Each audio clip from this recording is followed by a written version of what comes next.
하나님 말씀 보겠습니다. 사도행전 제6장 8장입니다.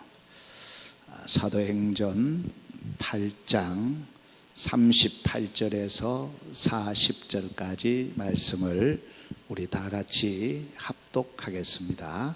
시작.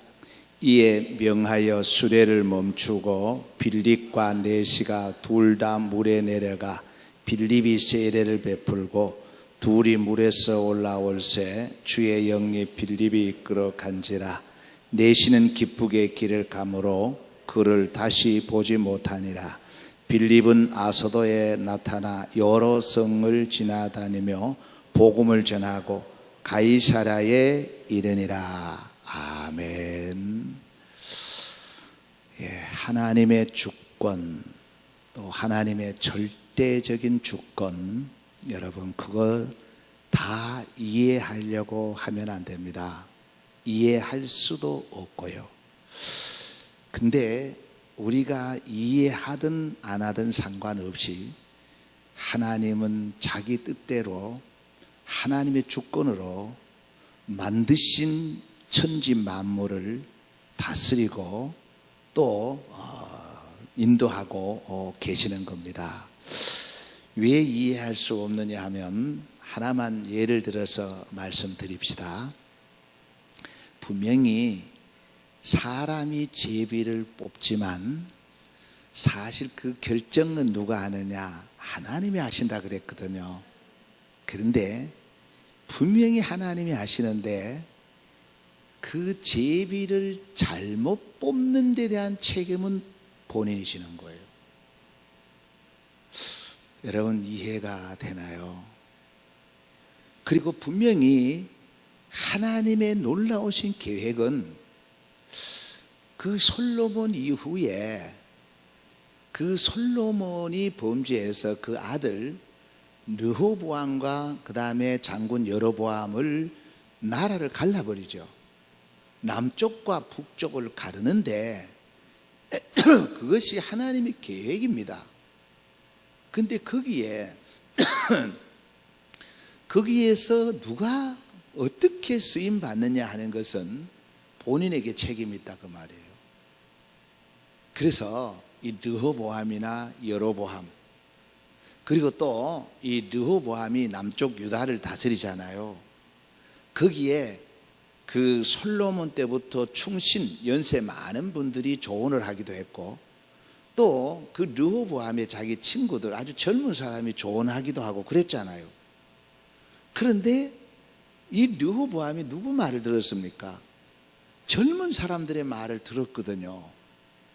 그런데 그 성경이 이렇게 말합니다. 그 르호보암이 젊은 사람들의 말을 듣도록 하신 분이 누구냐? 하나님이라는 거예요. 또 앞으로 쭉 돌아가면은 바로의 마음을 강팍게 한 분이 누굽니까? 역시 하나님이에요. 그래서 이 하나님의 주권이라는 것을 우리는 다 이해를 하지 못하지만 그 하나님의 주권과 섭리 속에서 움직여지는 우리 개개인들은 상황이 어떠하든 간에 하나님의 말씀대로 말씀 앞에 살아가야 된다 그 말이에요. 그렇지 않으면은 그러면 빌라도는 죄가 없는 건가요? 하나님의 계획 속에서 움직였는데, 그럼 빌라도가 그 예수님을 십자가에 내놓는데 그런 선고를 하지 않았더라면 그럼 예수님은 구원의 사역이 끝나는가요? 그것 또한 아니란 말이에요. 그래서 여러 가지 좀 말씀을 드리는 것은 하나님의 주권을 인정하되 그 속에 있는 우리 개개인들은 코람데오의 정신으로 하나님의 말씀대로 살아가야 된다. 그것을 우리는 다른 말로는 이렇게 말합니다. 선하게 쓰임받는 도구라, 그렇게 얘기를 하는 거예요. 그래서 하나님의 어떤 섭리와 계획이 아프리카에 복음을 전하기 위한 계획이 있었어요. 그래서 오래전에 하나님께서는 여러 가지를 준비해 오셨고, 그리고 빌립을 준비하시고, 그리고 에티오피아의 네시를 준비하신 거예요. 근데 그 과정에 있어서 빌립이라든가 넷이라든가 이게 쓰임 받은 거예요. 그러면 그들이 불순종했을 때 거기에 대한 책임은 본인에게 또 묻습니다. 묻지만 하나님의 그 놀라운 역사는 그대로 진행이 된다 그 말이에요. 그래서 거듭 말씀드리는 것은 다 이해할 수 없지만 항상 우리의 상대는 하나님입니다. 하나님과 나와의 상대입니다. 그래서 고람대오의 정신으로 말씀이 우하면 우로 가고 좌하면 좌로 가고, 그렇게 해서 세상이 무너지든 뭐 일어서든 그건 하나님의 소관이고 우리는 우리 해야 될 일을 해야 된다 하는 말씀을 먼저 드립니다. 자, 이제 이 내시가 이사야서를 읽으면서 굉장히 궁금한 게 있어요. 그렇게 궁금할 수밖에 없었던 것은 뭐냐면은 이 예루살렘에 이제 내시가 들어왔을 때에 예수님에 대한 소식을 들었잖아요. 아주 부정적인 소리를 들은 거예요. 예수님이 십자가에 죽은 사건, 이런 것들을 굉장히 부정적으로 들은 겁니다. 근데 이 이사야서를 읽는 가운데 이 이사야서에서 말한 우리를 위해서 대신 죽은 메시아가 누군가, 이게 굉장히 궁금했던 거예요.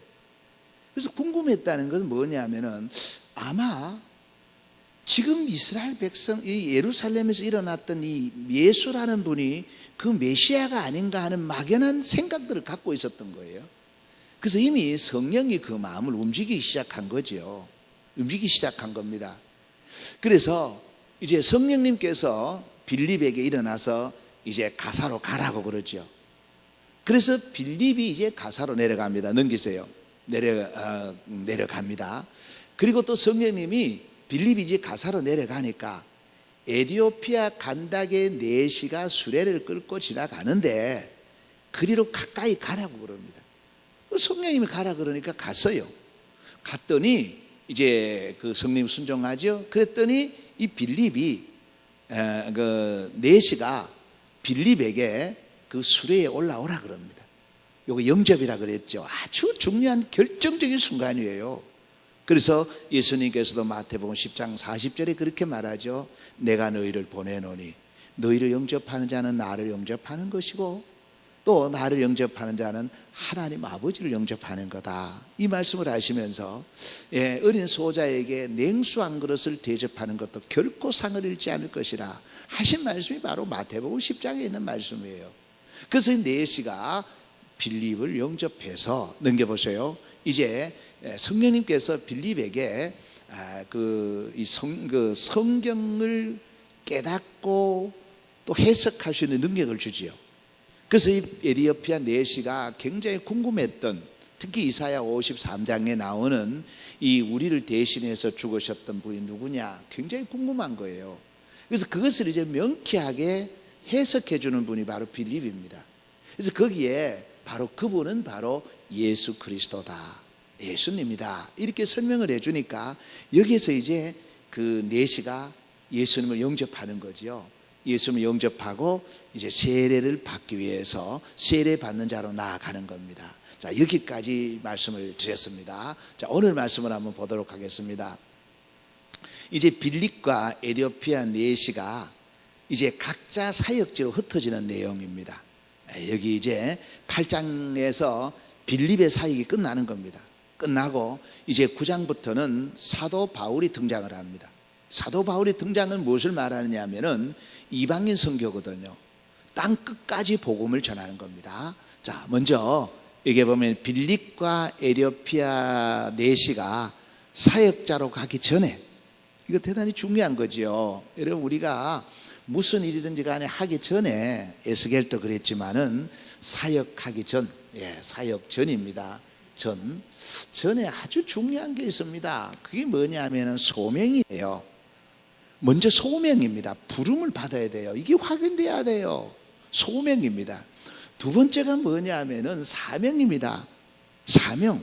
하나님이 내게 이 일로 가라고 하셨고 맡겨주셨다는 사명감이에요. 그래서 소명감과 사명감이 없으면은 사역을 끝까지 할 수가 없어요. 소명감과 사명감만 가지고는 안 되는 거예요. 그 다음에 뭐냐? 바로 준비하는 건데 바로 공부를 하는 거예요. 훈련을 받는 거예요. 예, 그래서 여기에 보면은 세례를 받고 성령 충만, 영성과 지성을 이제 구비해야 된다, 그렇게 말씀하고 있잖아요. 그래서 여러분, 예수님의 제자들도 부름을 받았고 보냄을 받았지만 사실은 3년 동안 교육을 받는 겁니다. 영성과 지성이에요. 그리고 사도 바울도 마찬가지입니다. 사도 바울이 다메섹으로 가다가 바로 예수님 만나고 가서 예수 믿으라고 복음 전한 거 아닙니다. 3년이 넘도록 훈련받아요. 이것이 대단히 중요하다는 겁니다. 그 말씀을 드리고요. 자, 그 다음에 두 번째, 다시 앞으로 넘겨보세요. 예, 이제 사역자로 가기 전에 세례를 받죠. 세례 받는 부분들을 조금 말씀을 드립시다. 여기에 세례 받는데, 자, 앞으로 다시, 37절 여러분 성경은 없지요?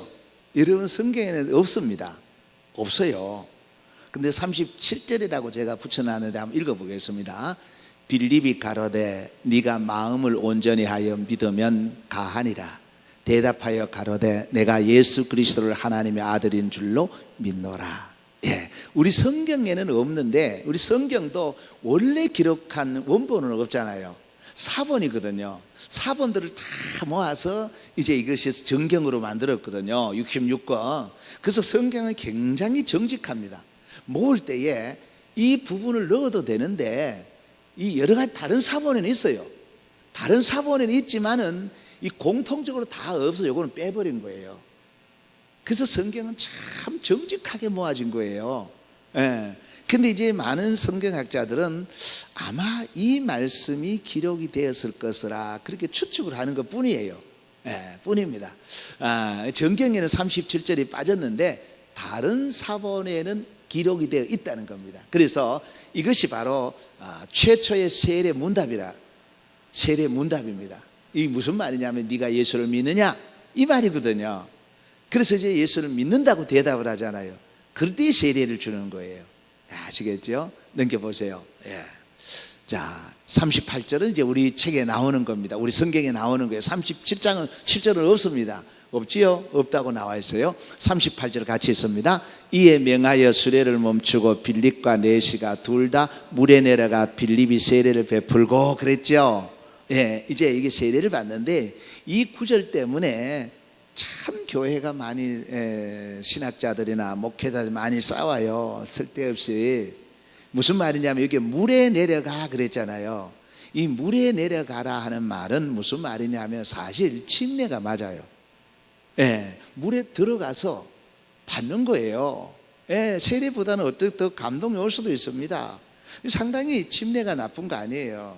그래서 침례 받는 교단은 계속해서 세례 받는 사람을 공격해 왔어요. 그러다가 이 디다케라는 12사도의 교훈집이 발견이 된 거예요. 예.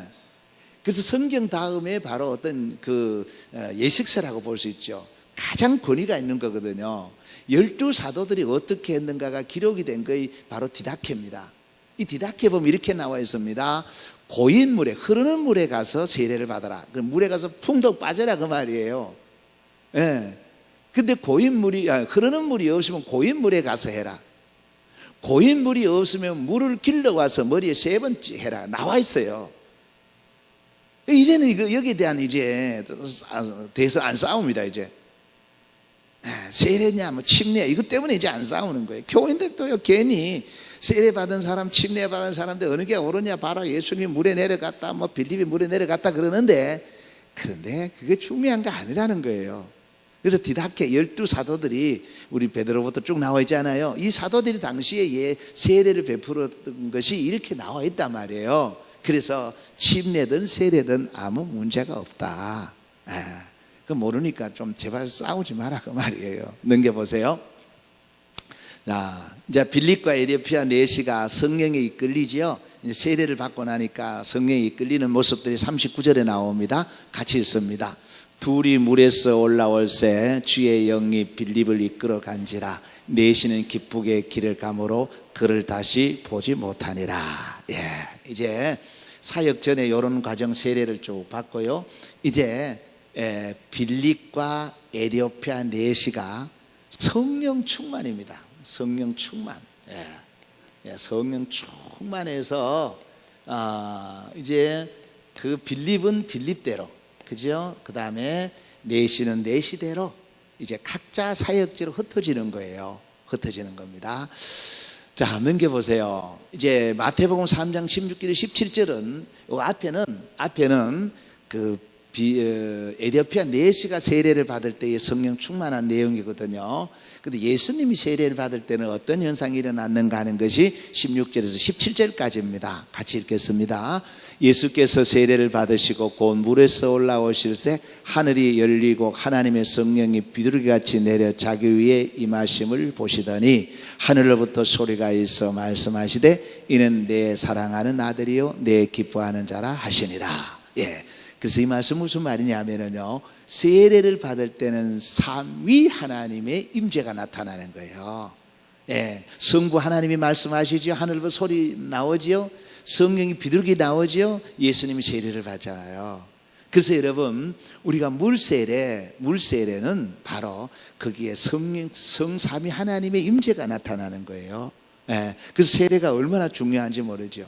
성령 세례를 받을 때에 바로 이 감사와 감동이 있어야 되는 거예요. 예, 그것을 말씀하는 겁니다. 자, 그 다음에 사도행전 13장 4절은 바울과 바나바가 보냄을 받을 때에도 성령이 인도하시는 거예요. 여기에 이제 빌립이 성령이 이끌리심을 받았다 그랬잖아요. 내시도 마찬가지고요. 자, 그래서 이제 바울과 바나바가 보내심을 받을 때 안디옥 교회에서 이제 파송을 받고 하잖아요. 나중에 뭐 갈라지는 것까지도 사실 성령의 놀라운 역사가 나타나는 겁니다. 사도행전 13장 4절 같이 있습니다.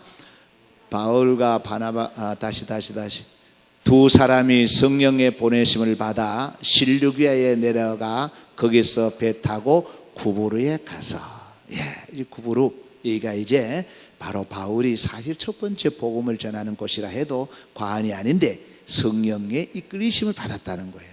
성령의 이끌리심을 받아야 그 복음이 전해지잖아요. 넘겨보세요. 사도행전 20장 22절 23장은 바울이 예루살렘으로 보내심을 받을 때, 그때에 그 바울의 제자들도 그렇고 많은 사람들도 바울을 로마로 가기 위해서 예루살렘으로 가야 되거든요. 그런데 많은 사람들이 말렸어요. 못 가게 말렸어요. 그때에 이제 그 바울이 성령의 이끌림을 받아서 예루살렘으로 들어가는 겁니다. 이 예루살렘은 고난의 곳이에요. 다시 한번 읽어보겠습니다. 보라, 이제 나는 성령에 매여 예루살렘으로 가는데 거기서 무슨 일을 당할지 알지 못하노라. 오직 성령이 각 성에서 내게 증언하여 결박과 환난의 날을 기다린다 하시니. 예. 성령이 이끌리시면 만사 형통이지요. 근데 성령님이 이끌리시는 가는 이 길이 뭐냐면은 여기에 보십시오. 결박과 환난이 나를 기다린다. 근데 성령이 이끄신다면은 결박이든 환난이든 가난이든 고난이든 상관이 없다는 겁니다. 바울이 알고 갔어요. 그래서 바울은 내 생명을 조금 더 귀한 것을 여기지 않는다고 그랬잖아요. 예. 그래서 성령의 이끌리심을 받는 이것이 바로 전도자지요. 넘겨보십시다. 예, 이제 세 번째입니다. 세 번째는 이제 빌립과 에디오피아 내시가 각자 사역지로 흩어집니다. 네, 40절 같이 읽겠습니다. 빌립은 아소도에 나타나 여러 성을 지나다니며 복음을 전하고 가이사라에 이르니라. 예, 이제 이 내시는 이제 본국으로 돌아갔겠죠. 본국으로 돌아가서 그 간다에게까지 어떤 영향을 주었다 이렇게 봅니다. 그래서 에디오피아가 세계 최초로 국교가 되는 기독교 국가가 되는 거예요. 예, 참 놀랍지 않습니까? 예, 로마보다 훨씬 앞에 기독교 국가가 되는 국교가 되는 거예요. 이게 내시 한 사람으로 인해서 복음이 전해진 거지요. 그 다음에 이제 이 빌립은 빌립대로, 그 다음에 내시는 내시대로 이렇게 흩어져서 복음을 전하는데, 이 빌립이 지금 어디로 가서 또 복음을 전하느냐? 계속 성령의 이끌리심을 받죠. 그래서 빌립이 간 곳이 가이사랴입니다. 가이사랴. 예, 그래서 이 부분은 여러 번 말씀을 드렸죠. 아주 중요한 곳입니다. 이 가이사랴는 두 군데가 있습니다. 가이사라 빌립보라는 곳이 있고 가이사라는 곳이 있어요. 이 가이사라 빌립보 한번 넘겨보세요. 예, 마태복음 16장 13절 같이 있습니다. 예수께서 빌립보 가이사라 지방에 이르러 제자들에게 물어 이르시되 사람들이 인자를 누구라 하느냐. 예, 예수님께서 사람들이 나를 누구라고 하느냐 하면서 너희는 나를 누구라고 하느냐라고 물었던 곳이 바로 가이사라 빌립보 지역입니다. 가이사라 빌립보 지역이에요. 근데 여기에 지금 빌립이 간 가이사라는 그 지역이 아닙니다. 아니고요. 이 가이사라는 지역은 바로 이스라엘의 최고의 항구 도시고요. 여기가 모든 문화의 꽃이 피었고요. 여기가 굉장한 당시에는 그 최고의 도시가 바로 이 가이사라입니다. 자, 그 부분을 한번 보도록 하겠습니다. 사도행전 2장 8절에서 9절입니다. 이튿날 떠나 가이사에 이르러 7 집사 중 하나인 전도자 빌립의 집에 들어가서 머무르니라. 그에게 딸 넷이 있으니 처녀로 예언하는 자라. 참 묘하죠. 묘합니다. 이 빌립이 지금 이제 어디로 내려가느냐 하면 가이사라에 갔잖아요. 그래서 옛날에 이 빌립이 앞으로 돌아가면 빌립이 잘 보십시오. 빌립이 예루살렘 교회의 예루살렘 교회가 환란이 올 때에 떠나갔죠. 어디로 떠나갔느냐 하면 바로 이제 이방인들한테도 가잖아요. 예, 간단 말이에요. 떠나가잖아요. 예, 이 떠나갔는데 이 한 주인공이 누구냐면은 바울입니다. 바울이에요. 예, 바울이 사실 예루살렘 교회 얼마나 애를 먹인지 모릅니다. 그래서 이 빌립이 이제 떠나가잖아요. 디아스폴라 흩어지잖아요. 근데 묘한 것은 이 다시 나중에 이 바울이 이 빌립의 도움을 받습니다. 그 집에 가서 이제 유하게 되고요. 그 다음에 그 딸들과 함께 교제를 하고, 이 빌립의 딸은 4명이 있었는데 4명 다 사역자입니다. 예언을 하고요. 그랬던 거예요. 그 당시에는 성경이 기록이 되지 않았을 때이기 때문에 그렇습니다. 참 묘하지요. 바울이 빌립에게 도움을 받고 거기에서 유할 줄 누가 알았겠어요. 아마 인간적으로 생각하면 굉장히 미안했을 겁니다. 아마. 넘겨보세요. 이제 정리를 합니다. 바울이 여기까지 좀 하려고 그래요. 바울이 예루살렘에서 체포된 시기는 대략 기원 후지요. AD 57년경입니다. 57년경. 그러니까 예수님이 죽으시고 한 14년 정도, 24년이죠. 24년 정도, 그 정도 될 때입니다. 그 가이사라 감옥에서 한 2년 정도, 약 2년 정도 옥살이를 하지요. 예, 이제 예루살렘에서 끌려가서 가이사라까지 가는 겁니다. 거기에서 옥살이를 하다가 이제 가이사라 항에서 로마로 이송되는 겁니다. 예, 내가 로마의 시민권을 갖고 있으니까 가이사라에 상소를 하잖아요. 참 묘한 게요. 그래서 이 사도행전 19장 21절에 바울이 뭐라 그랬습니까? 로마도 보아야 하리라 그랬잖아요.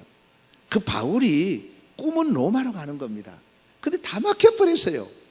다 막혀서 결국은 예루살렘에 가서 체포되어서 이 가이사라에 가서 2년 동안 감옥 생활을 하고요. 모든 게 다 막혔습니다. 막혔다고 해서 다 막았다고 해서 하나님께서 그 계획하신 것이 중단이 될까요? 근데 묘하게도 바울은 포송줄에 묶여서 죄인으로 로마로 갑니다. 참 묘하지 않습니까? 근데 바울은 이 죄인으로 묶여가면서 실망했을까요? 아닙니다. 오히려 이것이 더 복음을 전하는데 나중에 유익이 될 것이다. 절대 긍정을 가지고 갔어요. 그러니까 포송줄에 묶여서 가면서도 배 안에서 어떻게 됐습니까? 콜콜 잤어요. 얼마나 마음이 평안했으면 잤겠습니까? 지금 로마로 가면 사형당하는 겁니다. 그런데 앞에서 제가 서두에 드린 말씀이 이 말씀을 드리려고 한 거예요. 절대적인 주권은 누구에게 있습니까? 하나님의 손에 있다는 거예요. 너희들이 나를 감옥에 가든 배에서 끌고 가든 주권은 하나님에게 있다. 생사하고 하나님에게 있다고 하니까 너무 편안하게 잠을 잔 거예요. 예. 여러분 대단한 믿음이지 않습니까? 2년 동안 당시에 무슨 인권이 있겠습니까? 예. 그 감옥 생활이 얼마나 괴로웠겠어요. 아마 모르기는 몰라도 뭐 지금 이 성화를 그리는 분들은 괜히 다 그 바울을 거룩하게 뭐 이렇게 잘 그리고 있는데 몽골이 아마 해골 같았을 거예요. 예. 그래서 그 끌려서 짐승처럼 끌려서 지금 로마로 가는데 여기 하나님의 뜻이 있을 것이라고 절대 긍정의 믿음을 가졌는데 그것이 바로 절대 주권이신 하나님을 믿었다는 거예요. 그래서 그는 로마서 8장 28절에 뭐라 그렇습니까? 하나님을 사랑하는 자 곧 그 뜻대로 부르심을 입은 자들에게는 모든 것이 합력하여 선을 이룬다. 절대 긍정이에요. 왜? 주권은 하나님에게 있으니까. 그러니까 자기는 자기 할 만 하는 거예요. 여기서 죽어도 나는 상관이 없는 거예요. 왜? 주권이 하나님에게 있으니까. 죽는 것도 하나님 소관이니까. 네, 그래서 서두에서 제가 하나님의 주권 이해할 수 없습니다. 그런데 이해를 못합니다. 그러면 어떻게 되냐? 믿어야죠. 뭐 이해 안 되면 믿어야죠. 자, 그 다음에 로마로 끌려가서 거기서 또 이제 60년에서 62년 동안 로마의 감옥에 보내져서 옥살이를 합니다. 그러다가 65년, 여기 한 3년, 2, 3년 갭이 있죠. 그래서 여기 여러 가지 설이 있습니다. 여러 가지 설이 있는데 뭐 성경에도 뭐 조금 나옵니다만은 이게 지금의 어떤 스페인으로 가서 복음을 전했다 이렇게도 나오고 있는데 그 부분들은 한번 계속 또 연구해 볼 그런 부분들입니다. 65년에 이제 순교를 하게 됩니다. 65년에 바울이 단두대에 목이 올라가서 쳐버리죠. 그래서 바울의 목이 떨어집니다. 그래서 이제 그 순교의 피가 그 로마의 전역을 덮어버려요. 그래서 그가 로마도 보아야 하리라는 그 꿈을 하나님이 이루시는 거예요. 그러면 바울의 그 꿈이 뭐겠어요? 하나님의 꿈이라는 겁니다. 그것이 하나님의 비전이었다는 겁니다. 자기 야망 아닙니다. 한번 역사에 한번 이름을 남겨보겠다 그거 아닙니다. 오직 그리스도의 흔적을 남기고 하나님의 비전이 내 비전이고 하나님의 꿈이 내 꿈이고 하나님의 눈물이 고인 것을 그가 보았다는 거예요. 그래서 로마에서 그가 순교함으로 결국은 로마가 복음화가 되는 거예요. 놀랍지 않습니까? 이 모든 것의 과정을 쭉 보면은 바로 하나님의 절대적인 주권이라는 겁니다. 그래서 이제 여기까지 해서 이제 예루살렘 교회가 오순절 마가의 다락방에 성령 임하고 예루살렘 교회가 세워지고 베드로가 나가서 복음을 전하고 그 다음에 교회가 문제가 생겨서 7지사를 세우고 그 다음에 7지사를 세웠는데 교회에 환란이 와서 이제 흩어져 버리죠. 흩어지는 그 주역이 누구냐면 빌립이란 말이에요. 사마리아로 흩어지잖아요. 사마리아로 흩어져서 그 다음에 그곳에 가서 복음을 전하고 성령이 이끌리심을 받아서 에티오피아 이 네시에게 복음을 전하고 그리고 이제 이 가이사라까지 와서 이제 바울과 또 합세를 하게 되고요. 이런 쭉 과정이 성령의 사역이라는 겁니다. 성령의 사역이고 그저 시간이 되시면 다른 거는 뭐 별로 볼 거 없고 인터넷을 통해서 가이사라라는 지역을 한번 들어가 보십시오. 그 뭐 머리 아프게 읽지는 말고 사진만 한번 보십시오. 사진이 대략해도 한 5, 60장은 올라와 있습니다. 쫙 올라와 있어요. 거기 보면은 이제 바울이 끌려갈 때의 그 항구도 그대로 남아 있어요. 수로도 그대로 남아 있고요. 원형 경기장도 있고요. 보신 분이 있죠? 아마 보신 분이 계실 겁니다. 특히 목회자들이 가고 싶어 하는 것이 거기입니다. 그것을 그렇게 보고 싶어요. 감동이 있는 것이죠. 왜냐하면은 사도 바울이 로마도 보아야 하리라. 그 꿈이 이루어지는 시작점이 가이사라는 거예요. 이 가이사라. 그래서 하나님께서는 빌립을 돌아서 가이사라까지 오게 하시고요. 놀라운 성령의 역사.